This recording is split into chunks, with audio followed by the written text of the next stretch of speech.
Income की तलाश में था। एक्स्ट्रा इनकम की तलाश में इसलिए था क्योंकि मैं सिविल की तैयारी कर रहा था, तो उस दौरान मुझे कोई ना कोई एक एक्स्ट्रा पॉकेट मनी की जरूरत होती है। और आज के टाइम पे हर युवा का ये डिजायर है, यस या नो? यस। हर स्टूडेंट जो पढ़ाई कर रहा है उसका ये ड्रीम है या नहीं है? तो वही मेरी कहानी थी। और बुके को और क्या चाहिए। ऐसे में जो लाल पीला भाई साहब बता रहे थे, उन्होंने व्हाइट बोर्ड पे कॉलेज के अंदर रूम के अंदर बताया कि कोई प्रोडक्ट कंपनी बनाती है और हम ट्रेडिशनल मार्केट के अंदर retailer, wholesaler, distributor, C&F advertise channel को कमा के देते हैं और यहाँ पे सीधा वो पैसा जो है मिडिल मैन का पैसा हमारे पॉकेट में आता है। और आर्ट्स का स्टूडेंट था, लेकिन उसी दौरान जॉब की नीड में था, इसलिए मैं एक GST नया आया था, तो मैं एक कंप्यूटर एजुकेशन से मैं एक वो GST टैली BG का एक डिप्लोमा भी कर रहा था। तो टैली BG का ये जो डिप्लोमा मैं कर रहा था, तो उस टाइम ये चीज मेरे जल्दी से क्लिक हो गई कि सर बीच का जो मार्जिन है ये हमारी पॉकेट में आ रहा है और लगाना कुछ नहीं है। सबसे बड़ी बात, लगाना कुछ नहीं है, ये छोटी सी चीज समझ में आई। और एक्स्ट्रा इनकम एक मामूली मात्र 5 से 10 हजार रुपए एक्स्ट्रा इनकम का होप लेके मैं इस बिजनेस में आया। और इस बिजनेस में 3.25 साल से कहानी आप लोगों के सामने है। जो नए लोग हैं उन लोगों को बता दूं, तकरीबन 1.25 लाख से ज्यादा महीने का कमाता हूं।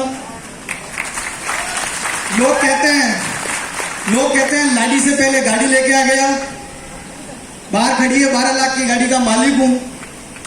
एक world trip during the pandemic, वो ट्रिप हो नहीं पाया, लेकिन कंपनी ने वो भी पॉकेट में डाला, उसका पैसा आया। लेकिन अब क्रूज के लिए मुझे पता है आप और हम सब लोग तैयार हैं। तो दोस्तों ये छोटी सी जर्नी थी, मैं ज्यादा इसको लंबा नहीं खींचते हुए टॉपिक पे आता हूं, क्योंकि आज का जो जैसे TNG ने बताया कि यूथ जो है और भैया जिस बैलेंस लाइफ की बात करते हैं दोस्तों, वो बैलेंस लाइफ कहीं ना कहीं यूथ के लाइफ में भी बहुत ज्यादा इंपॉर्टेंट है। और मैं यही चीज आप लोगों को एक 5 मिनट में क्लियर करना चाहूंगा। मेरा पास्ट और प्रेजेंट क्या अपब्रिंगिंग हुई है इन 3 सालों में, क्या मैंने सीखा है, क्या मैंने पाया है और क्या चीजें मेरे लिए सबसे ज्यादा वक्त रखती है आज के टाइम में, शायद वो चीजें यूथ को इंस्पायर करें। तो जिस बैलेंस लाइफ की भैया भाभी बात करते हैं, हम सबके मेंटर बात करते हैं, वो कहीं ना कहीं आप देखिए, अपने आसपास यूथ को देखिए, अपने बच्चों को देखिए, अपने अड़ोस पड़ोस में देखिए, वो अलग ही डिप्रेशन के शिकार है। अभी जिस चिंता की भैया ने बात करी थी, उस चिंता का शिकार कहीं ना कहीं हमारा यूथ भी है। तो वो कहीं ना कहीं जिस रेस के अंदर लगे हैं, क्योंकि 2018 में भैया आपने एक डाटा बताया था कि 90 लाख से ज्यादा लोग हर साल ग्रेजुएट होते हैं, और ये डाटा 2018 का है, 18 से पहले का है, तो अब तो देख लीजिए आप कितना बढ़ गया होगा। लेकिन मेरा सवाल ये है कि जितने लोग हर साल ग्रेजुएट होते हैं, क्या गवर्नमेंट के पास इतनी वैकेंसीज है? देने के लिए इतनी पोस्ट है क्या? से लाउडली यस या नो? नो। तो ऐसे में हमारे युवाओं के पास क्या ऑप्शन है? क्या प्राइवेट सेक्टर में इतनी सारी नौकरियां हैं? देखिए वो बात अलग है, आर्टिफिशियल इंटेलिजेंस के चलते करने को बहुत कुछ युवा स्टार्टअप कर सकता है, लेकिन उसके लिए कई सारी चीजें, बैकअप प्लान चाहिए, सपोर्ट चाहिए, हैंड होल्डिंग चाहिए, दुनिया भर की चीजें चाहिए। लेकिन एट द सेम टाइम उसी वक्त अगर हमें मोदी के जैसी अपॉर्चुनिटी मिल जाए जहां पे बिना कुछ लगाए, बिना कुछ गवाए हम यहाँ पे वो सारी चीजें, मोरल वैल्यूज भी सीखते हैं, जहां जैसे आपने सुना कि चिंता से कैसे मुक्त करना है, चिंतन, और फिर हमें निर्णय लेके कैसे सफल होना है, तो वो सारी चीजें एक युवाओं के लिए बहुत सारी प्रेरणा हो सकती है। और आप सोच के देखिए दोस्तों, हम चाहे कॉर्पोरेट लाइफ की बात करें या जॉब की बात करें या गवर्नमेंट सेक्टर की बात करें, किसी भी सेक्टर में चले जाओ, क्या ये माहौल, ये कल्चर, ये संस्कार, ये अपब्रिंगिंग, ये हैंड होल्डिंग, ये सपोर्ट, ये ओवरऑल जो क्या बोले इसको, ओवरऑल जो ये जो कल्चर है, वो कल्चर क्या डायरेक्ट सेलिंग के अलावा कहीं पॉसिबल है क्या? नो। तो हमारे यूथ को एक क्रिस्टल क्लियर मैसेज है दोस्तों, यहाँ पे सिर्फ आप ये एक्चुअल आपके लिए बिजनेस है, क्योंकि आज के युवाओं को जिस एटीट्यूड के साथ प्रोफेशन की जरूरत है, वो ये सिर्फ और सिर्फ डायरेक्ट सेलिंग दे सकती है, क्योंकि वो चाहता है फ्रीडम, वो किसी के अंडर होकर काम नहीं करता है। और वैसे भी अनएम्प्लॉयमेंट इतना बढ़ गया है पेंडेमिक के बाद कि लोगों के पास तो नौकरियां ही नहीं, और डिप्रेशन के शिकार है, फिर उसके बाद सुसाइड तक की नौबत आ जाती है। मैं आपको कुछ टेस्टिमोनी देता हूं, मेरे पास टाइम बहुत कम है।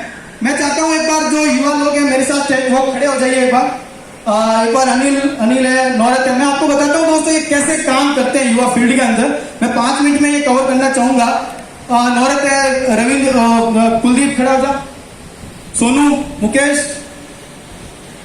हाँ, अब मैं आपको जो बता रहा था कि डिप्रेशन की जो बात कर रहा था अनिल जी, वो कौन सा, वो जो जिसने होली के दिन सुसाइड किया था, किसने था वो? एनएलटी। दोस्तों एक स्टोरी मैं आपको बताना चाहूंगा। एक युवा आदमी एमपी का जो इस बिजनेस एमपी से बिलाड़ा में आकर नौकरी करता है, किसमें? एनएलटी में। यह होली के दिन की शुभ अवसर की बात है और उस दिन मैं अनिल जी के सैलून पे बैठा था। किसी ने कहा कि यार 70-80 हजार रुपए ठीक ठाक तो कमा लेता था, ऐसी क्या नौबत आ गई? होली के पावन दिन पे अपनी पत्नी को पीटता है, अपनी मां को पीटता है दारू पी के, और शाम को 4 बजे फंदे से लटक के फांसी खा लो। ये बिलाड़ा की खबर है, आप लोगों ने पढ़ी होगी, जो बिलाड़ा के आसपास के लोग। ये युवा है, यह हमारे देश की युवा की सोच किस तरफ जा रही है, आप सोच के देखिए। किस तरह से उनका कैरेक्टर बिल्ड हो रहा है, आप सोच के देखिए। 70-80 हजार रुपए एनएलटी की नौकरी कोई बुरी नहीं है आज के टाइम में, लेकिन लाइफ में बैलेंस नहीं है, जिस बैलेंस की भैया भाभी हमेशा से बात करते हैं। मैं आपको वो क्लियर करना चाहता हूं कि पैसा ही सब कुछ नहीं है, लेकिन पैसे के साथ साथ जो चीजें चाहिए वो यहाँ पे आपको डे 1 से मिलता है और डे 1 से मिलता है। वो सब चीज पाके आप यहाँ पे धन्य हो जाते हैं। और एक युवाओं के लिए सही दिशा का होना सबसे ज्यादा इंपॉर्टेंट है, क्योंकि युवा हमारे देश का भविष्य है। और अगर भविष्य, अभी हेमंत भाई ने बताया था कल की 65% पॉपुलेशन हमारे देश की युवा है। अब आप सोच के देखिए, अगर 65% आबादी को अगर हम एनालिसिस करें तो क्या हमारे देश की जीडीपी के अंदर हिस्सेदार नहीं बन सकते? बन सकते हैं। पर कैपिटल इनकम को नहीं बढ़ा सकते?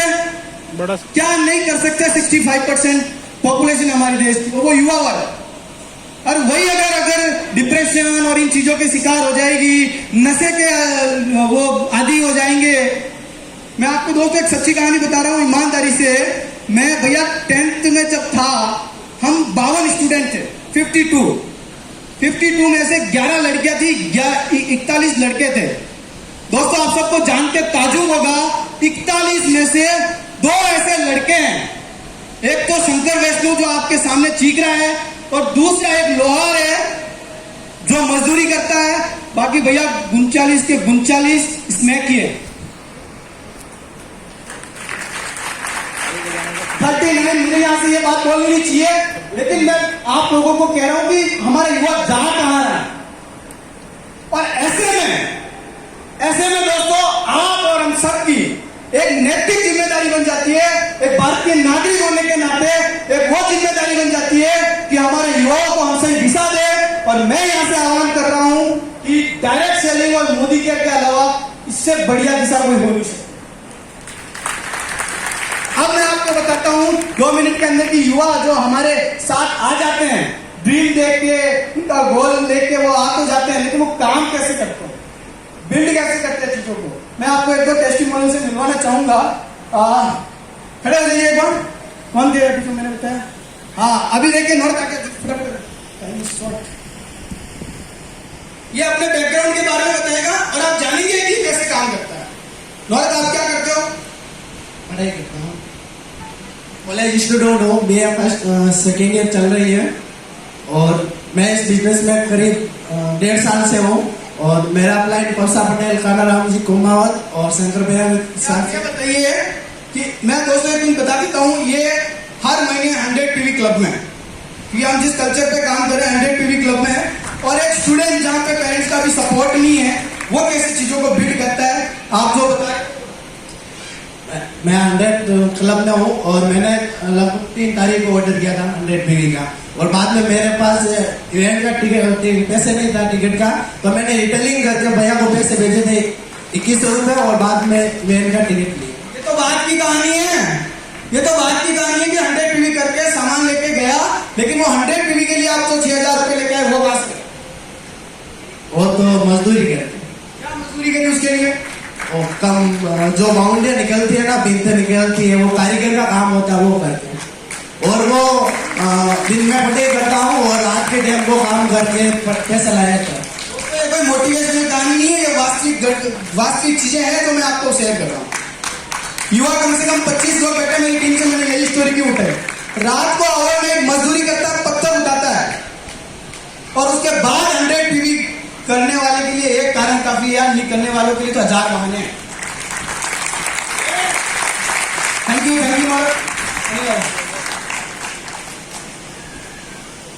ये हमारे 200 टीवी के क्लब के मेंबर है, स्वागत करिए इनका। मेरा सैलून में बिलाना में रिटेलिंग करता हूँ सैलून से। अब आपने देखा होगा एक सैलून की स्टोरी, अभी बाकी सारे बिल्डर्स हैं हमारे, उनको मैं नहीं बताता हूँ। जो बेस्ट लेवल की जो नई लीडरशिप है वो कैसे आ रही है और वो भी आउटबिल्ड कर रही है। यहाँ पे बात हो रही है 60 पीवी की, और 60 पीवी में वाला में इतना जोर आ रहा है। मैं उन युवाओं को मैसेज दे रहा हूँ जो बार बार वो जो गाते रहते ना, पैसे नहीं है, कहां से लाऊं, कैसे लाऊं, क्यों करूं, कैसे होगी, पापा सपोर्ट नहीं कर रहे, मम्मी सपोर्ट नहीं कर रहे। भाई साहब, सपने अगर आपके हैं, भैया को पता है, निखिल भैया को मैंने कैसे मेरा बिजनेस को किया था। आज पूरे हिंदुस्तान के अंदर नेटवर्क है, लेकिन दोस्तों शुरुआत जो हुई थी ना 11 नंबर गाड़ी से हुई थी, और ट्रेनों में और बसों में धक्के खाए। 10 रुपए की भैया कचौरी नाश्ता खाने के लिए सोचना पड़ जाता था मुझे। रिटेलिंग कर करके सिस्टम को बिल्ड किया और टीम में डुप्लीकेशन किया, तो ये आज ये सारी चीजें हैं। जब मैं साउथ, आज आप कई लोगों को पता है मेरा सबसे ज्यादा बिजनेस साउथ के अंदर है। साउथ में जब मैं जाता था तो हंस भैया यहाँ बैठे हैं सबूत, यहाँ से मैं 15-20 चिपे लेके जाता था भैया, और वहां जाके रिटेलिंग करके पैसे भेज के मेरी बिलिंग पूरी करवाता था और बिजनेस को बिल्ड करता था। मेरे खुद के खर्चे मैं ऐसे निकालता था। मेरी छोटी बहन, मेरी छोटी सिस्टर है, उसके गुल्लक फोड़ के मैंने लॉयल्टी करी। आज उसकी हर इच्छा, जिस चीज में वो उंगली रखती है, वो उसके पास होती है, बिकॉज ऑफ दिस बिजनेस। और मैं आपको विश्वास दिला रहा हूं, इट्स जस्ट बिगिनिंग। अभी कुछ नहीं हुआ है, अभी तो पिक्चर शुरू हुई है। और दोस्तों, आप सबको एक विश्वास दिलाता हूं, जो पिछले 3-3.25 सालों में नहीं किया ना भैया, इस स्टेज से आज कमिट कर रहा हूं, ये अगले 3 महीनों में करके दिखाना है। और ये मैं क्यों कह रहा हूं, ये मैं नहीं, ये आपकी कुर्सी पे बैठा हर शख्स कर सकता है, क्योंकि अब हम ग्लोबल प्लान में, और ग्लोबल प्लान में वो संभावना है कि दोस्तों जो हमें 3 साल लग गए, वो आप 3 महीने, फर्स्ट 90 डेज के अंदर प्रॉपर प्लानिंग के साथ अगर उतरो फील्ड में, अपनी औकात से बाहर आके खेलना शुरू करो, तो हर चीज संभव हो। Wish you all the best, thank you so very much. माफी चाहता हूँ कि ज्यादा बोल गए हो तो, क्योंकि यूथ कौन शंकर